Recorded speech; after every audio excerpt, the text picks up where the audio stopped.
Dmitry Bivol steps back into intense camp as he begins training to defend his crown against a hungry Michael Eifert in a fight that could shake the division. And this comes at a time when Benavidez is pushing hard for a showdown with Bivol, adding even more intensity inside the training camp.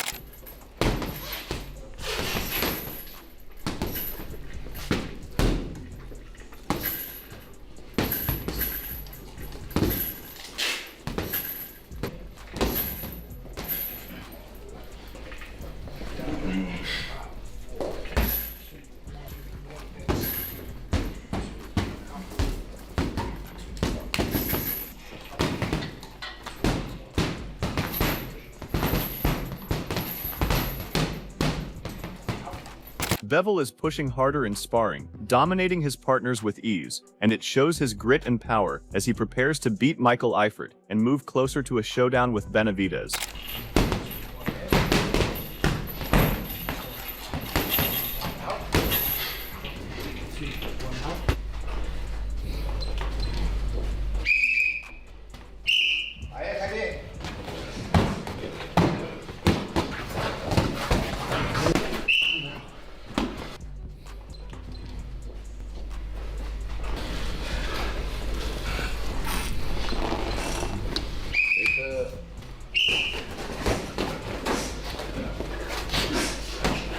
He is not only dominating his sparring partners, but also revealing a shredded physique ahead of the fight, sending a clear message to Benavidez fans about how he plans to handle this challenge.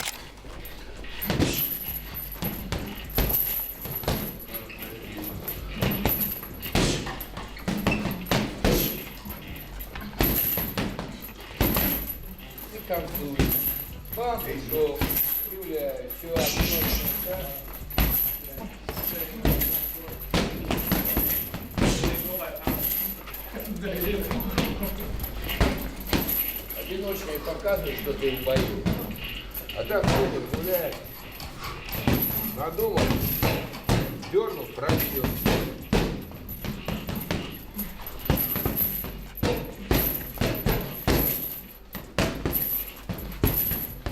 While Bivol focuses on his upcoming fight, Benavidez continues to push for the clash, insisting he wants him next and is targeting all the belts Bivol currently holds. Sorry, for myself, Bivol is really he's the only fight I really want, like that I truly want, because he has all the belts.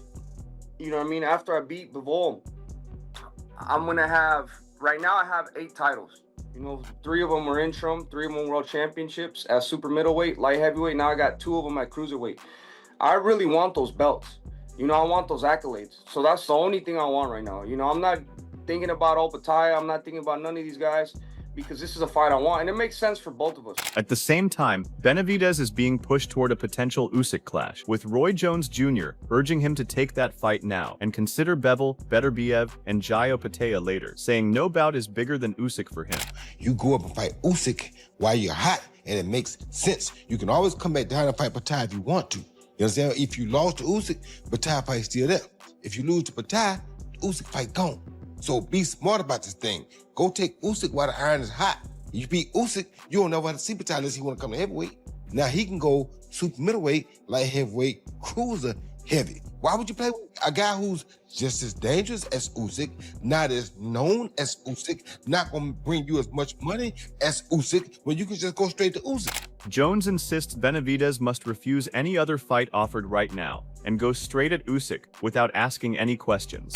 That's kind of crazy. In a boxing ring with those 10-ounce gloves on, anything can happen. And that's my words to Dave Benavidez, because I know he listens to me. He looks up to me, thinks a lot of me. I'm going to tell him it's okay to say, no, Beterbiev, you haven't proven yourself right now. I want somebody who's proven like I am. I want Usyk. That's what he should do. Without a question. Benavidez responds to growing talk of an Alexander Usyk fight, making it clear he is not fully convinced it is realistic right now. While Turkey Alalshik has pushed for the matchup, Benavidez admits that moving straight to heavyweight level competition feels too far at this stage of his career. He explains that his focus is still on building dominance at light heavyweight and cruiserweight, before even considering such a leap in weight and challenge. I mean, yeah, as of me, for having a competitive spirit, that definitely does interest me. You know, like I said, at the end of the day, you don't know what's possible until you make it possible. You know what I mean? And a lot of people think I can't beat Usyk, but if I really put my mind into it and, you know, train for maybe like a year, because I barely came up to heavyweight. I mean, I barely came up to cruiserweight. I can't just go up to heavyweight like that. You know what I mean? But if I train myself and I prepare myself, I could beat anybody in the world. But right now, that's not possible for me in my eyes. Benavidez opens up about the competitive mindset behind the discussion, saying challenges like Usyk do spark interest in him. However, he stresses that belief alone is not enough without proper preparation. He points out that transitioning from cruiserweight to heavyweight requires time, adjustment, and careful physical development. For now, he feels jumping straight into that environment would be too risky, even if the ambition to test himself against the very best still exists deep down. Especially if I want to become I want to be a reigning champion at 175 in cruiserweight. So that's already kind of hard to do that. If I go up to heavyweight, then I should forget about light heavyweight, because, you know, the weight difference is just way too big. But I'm never gonna say never, because maybe in the future when I'm like 35, maybe 36, we could go up to heavyweight. But right now, I'm really just, you know, I'm just really I'm just taking care of the cruiserweight and the light heavyweight division. Looking ahead, Benavidez makes his long-term vision clear. He states that his priority is to become a dominant champion across 175 and cruiserweight before thinking about heavyweight opportunities. While he refuses to completely rule anything out in the future, he believes such a move would only make sense later in his career. For now, his mindset stays locked on collecting titles, building legacy, and only then reconsidering a step into the heavyweight division. No, because, you know, I mean, my people already know, like, I work with Lisa Kuba, Samson Lukowitz, and Al Heyman. And I've already told them that before. They're the one that told me that. Lisa Kuba's told me, he's like, bro, I know you're gonna think I'm crazy, but I think you could beat Usyk at 200. He told me that, or a heavyweight, he told me that like a year ago. But like I said, I got my own plans. You know, I know people, you know, would love to see that fight, but I got to give Usyk the respect he deserves, because Usyk, in my opinion, he's a #1 pound for pound. He's one of the greatest fighters of all time. Making his intentions clear, Benavidez is set to move back down to light heavyweight as he targets an undisputed clash with unified champion Dmitry Bivol, who is scheduled to face Michael Eifert on May 30. The unbeaten American reveals that talks have already been held with Bivol's camp, and he is confident the fight will materialize this year. After securing additional cruiserweight titles, he now shifts focus to completing his mission at light heavyweight, insisting the showdown is already in motion. I told you guys I was going to come back down and fight Bivol, and that's exactly what I'm going to do. Now I won 2 more titles at cruiserweight. Now it's time to capture the rest of the titles at light heavyweight. I love that. Do you think that it could happen? Is the dream for it to happen in September, Mexican Independence Day weekend? Is that what you want? Not right now. I think I don't know what's going to happen because we're still in talks. Looking at Bivol's upcoming fight, Benavidez says everything will depend on how things unfold, as any injury could delay the process, but he insists he is not letting Bivol escape until he takes all the belts he wants. He believes discussions are already in motion and expects Bivol to defeat Michael Eifert, setting up their dream matchup. Benavidez suggests the fight could land in September, and if not, then later this year remains a strong possibility. Yeah, like he's fighting. Talks. Right. Yeah, he's fighting. And, you know, at the end of the month, he still has, 21 more days until he fights. So, I mean, I don't know how long he's going to have to stay out or if he has an injury or any of that. So, but the thing is that we're already talking. We're in talks. So, as attention shifts toward Benavidez's future, Tim Bradley offers a reality check on a potential clash with Jai Opetaia, making comments that may spark debate among fans. He believes Benavidez would come out on top, similar to how he handled Zurdo Ramirez, and feels Opetaia's chances would be limited if he steps in against the Mexican monster. In Bradley's view, the size, pressure, and experience advantage heavily tilt the matchup toward Benavidez in a high-stakes encounter. I'm looking at all these headlines and it's saying David Benavidez beats Usyk, David Benavidez beats Bivol, David Benavidez beat Jai Opetaia. Hell yeah, he beat Opetaia. Oh, I'ma double down. He gonna beat Opetaia. I double down on that one. He gonna beat Opetaia. See, Opetaia got good feet. Yeah, he can box, but he can be drugged into a fight. And if you know anything about David Benavidez, just like he did with Ramirez ass, he's the one of those guys that's gonna test your heart. He gonna test what you have in here. And once he go to Jai's ass and he tests what he has in here, Jai ain't gonna be boxing and moving around. Jai gonna be looking to fight. Bradley stands firm on his opinion regarding Gushianov, claiming that he often fades in later rounds and that Benavidez would likely exploit that drop in stamina. However, when it comes to Usyk, Bradley takes a completely different stance, saying Usyk would punish every mistake with precision and control. He highlights footwork, volume punching, and overall ring IQ as key strengths.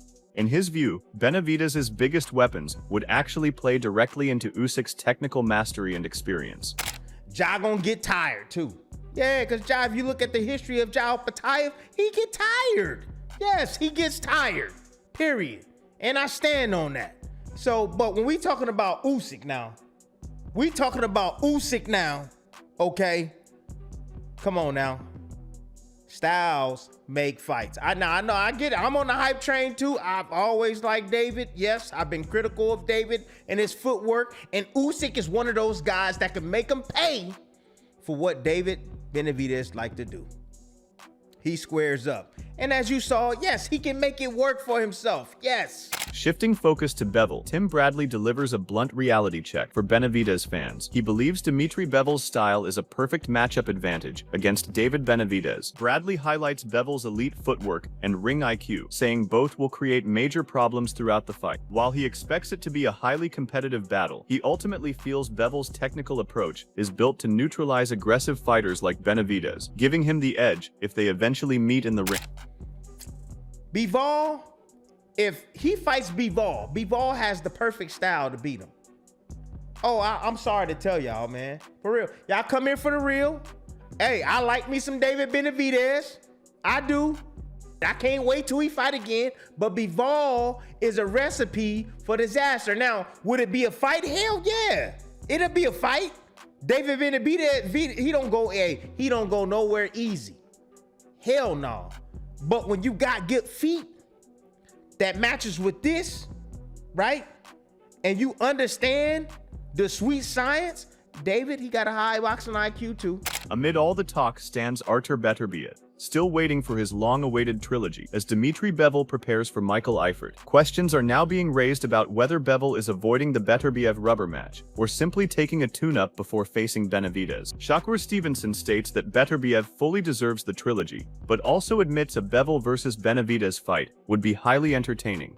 He leans slightly toward Bivol, while Tim Bradley warns Benavidez' pressure could still make it a tough night. Do you want to see a trilogy, or would you rather just see the Benavidez? I'd rather see the Benavidez. I mean, Beterbiev deserve a trilogy technically, because of the first fight. I thought Bivol won the first fight too. Yeah, I did too. But me, I think that Benavidez and Bivol is another fight that's one of the biggest and best fights in the sport of boxing. I don't know if it's the biggest, but one of the best as far as like competitive wise. Who you got in there? That's a hard fight. I ain't gonna lie. I'm leaning towards Bivol, but I know like it will be tough with Benavidez with his pressure. And this is exactly what Teofimo Lopez echoes as he delivers a blunt assessment of the matchup, saying Dmitry Bivol would be an extremely difficult puzzle for David Benavidez to solve. Lopez points out that Bivol's discipline, timing, and control inside the ring make him one of the toughest stylistic challenges in boxing today. While he respects Benavidez's pressure and power, he believes those strengths may be neutralized over time, ultimately giving Bivol a clear edge if the fight happens. Anyway, it hits different, and I feel like with Bivol, I think he's the only one that'll possibly give David Benavidez a little bit of run for his money. Who do you like in the fight? Moving all that? Because of the movement, I think that Benavidez really capitalizes when you're right there with him. And I think Bivol doesn't give you that kind of momentum. So I think it's going to be a high-volume fight if it happens. Bivol throws a lot of punches. Benavidez throws a lot to punches. So many options. Yeah, I think that is a great fight. So I'm really with Devin on this, Shady, because I think that if you go back down and you have to drain yourself to get to the weight, and you're fighting a guy as good as Bivol who's not going to be there for you to hit, that's a bad matchup for Benavidez because of the weight drain. Adding to the mix, Max Kellerman believes David Benavidez should avoid any talk of moving down in weight and instead focus on chasing Artur Beterbiev. He calls it the most suitable and meaningful matchup for him at this stage. Kellerman feels Beterbiev's aggressive style would bring out the best in Benavidez, creating a true battle of pressure and power. In his view, this fight makes more sense than others, others, offering both risk and legacy, defining opportunity in equal measure. I'll tell you a fight I'd rather see than him and Bivol, okay? And maybe even him and Opataya. It could be a catch weight, because I agree, I don't want to see him move down. Beterbiev! That's a good fight, too. Benavidez and Beterbiev is the best action fight you could even think of. That fight might be too brutal to make. That might be like, that fight is too dangerous to make. They're both too dangerous. Yeah, Arthur ain't play with Arthur. None to play. But either him or Bivol. Like, they would take them two before he fights Ja, correct? I don't know, man. I'm with Devin, man. You're already at cruiserweight. I mean, I'm telling you, I think it would take a lot out of him trying to cut that weight back down. On the other hand, Wade Plemons believes David Benavidez would handle Artur Beterbiev with relative ease if they ever share the ring, and he also gives him strong chances against Dmitry Bivol. Still, he points out one matchup that truly stands out as dangerous for him, and that is a potential clash with Opataya. He admits that current complications around Zuffa boxing make the fight unlikely for now, but he still sees it as a future possibility. In his vision, Benavidez moves up, defeats both Bivol and Beterbiev, then returns to cruiserweight for a high-level showdown with Opataya, calling it a true elite test. His admiration for Benavidez's skill is clearly hard to hide. Do not be surprised if David Benavidez goes back down to light heavyweight and fights Artur Beterbiev, Dmitry Bivol, then pops back up to cruiserweight and tries to take out Opataya. If everything goes well and he wins those fights. I think he beats Artur Beterbiev. Right now, I think he beats him. I think he's got a good shot versus Dmitry Bivol. Opataya, we'll see, because that's the fight I want. If you're asking Wade selfishly, which fight would you pick right now for fear that we may never get it because of the Zuffa boxing thing? I would say line up Opataya right now, but I don't think that's gonna happen. I think it's gonna be Beterbiev, I think it's gonna be Bivol, and then I think somehow, some way, hopefully, they can get Opataya. But man, I can't tell you how much, I'm so impressed with this. From Usyk's dominance and Bivol preparing for Michael Eifert, questions are rising about whether he is avoiding Beterbiev's trilogy or just taking a warm-up before bigger wars. Across the division, Benavidez continues chasing legacy fights, while experts remain split on who truly owns the future of boxing. Bradley, Kellerman, Lopez, and Plemons all offer different visions, but every path leads to massive clashes that could reshape the entire sport. Like, share, subscribe, and comment who you think rules this era before the next shock hits the boxing world.